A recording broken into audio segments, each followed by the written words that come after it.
పేరుతో 3 ముక్కలు ఆటలాడుతున్నారు. ఉత్తరాంధ్రాని 3 కుటుంబాలకు అప్పగించాడు. ఒక కుటుంబం పేరు బొత్స, ఇంకో కుటుంబం పేరు వైవి సుబ్బారెడ్డి, మూడో కుటుంబం పేరు విజయసాయిరెడ్డి. వీళ్ళు ముగ్గురు పంది కుక్కల్లాగా ఈరోజు ఉత్తరాంధ్రమైన మడి మన వేధిస్తున్నారు.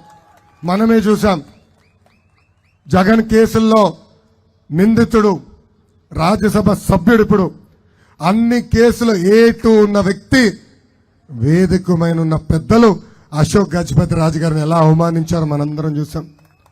దశాబ్దాలుగా మానస ట్రస్ట్ అనేది కేవలం ఒక విజయనగరం జిల్లానే కాదు, ఉత్తరాంధ్రకి, ఆంధ్ర రాష్ట్రానికి, భారతదేశానికి అనేక సేవలు అందించే ట్రస్ట్. భారతదేశంలోనే ఒక అద్భుతమైన ట్రస్ట్ మానస ట్రస్ట్.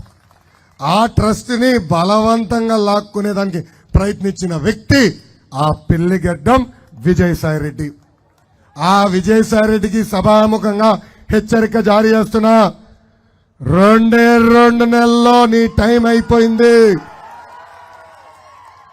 మీరు చేసిన దానికి రెట్టింపు చేసి ఎందుకురా అశోక్ గజపతిరాజు జోలికి వెళ్ళాను ఫీలింగ్ తీసుకొచ్చే బాధ్యత నేను వ్యక్తిగతంగా తీసుకుంటాను. ఇంకా విజయనగరం జిల్లాకి ఈ జగన్ పాదయాత్రలో 50 హామీలు ఇచ్చారు. అవన్నీ చెప్తా పోతే ఒక రోజంతా పడుతుంది. కొన్ని ప్రధానమైన హామీలు ప్రజలకి గుర్తు చేస్తున్నా. మొదటి హామీ, భోగాపురం ఎయిర్పోర్ట్ పూర్తి చేస్తా అన్నాడు, చేయలేదు. రామ్ తీర్థం ప్రాజెక్ట్ పూర్తి చేస్తా అన్నాడు, చేయలేదు.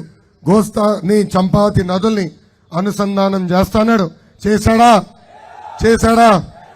రామ్ భద్రాపురం పెద్దగడ్డ ప్రాజెక్ట్ పూర్తి చేస్తా అన్నాడు, చేశాడా?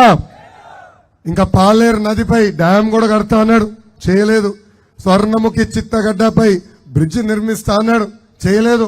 ఉత్తరాంధ్రకి పరిశ్రమలు తీసుకొస్తా అన్నాడు కానీ ఆయన మొహం చూసి ఉన్న పరిశ్రమలే పారిపోయే పరిస్థితి ఈ రోజు మనందరం చూస్తున్నాం.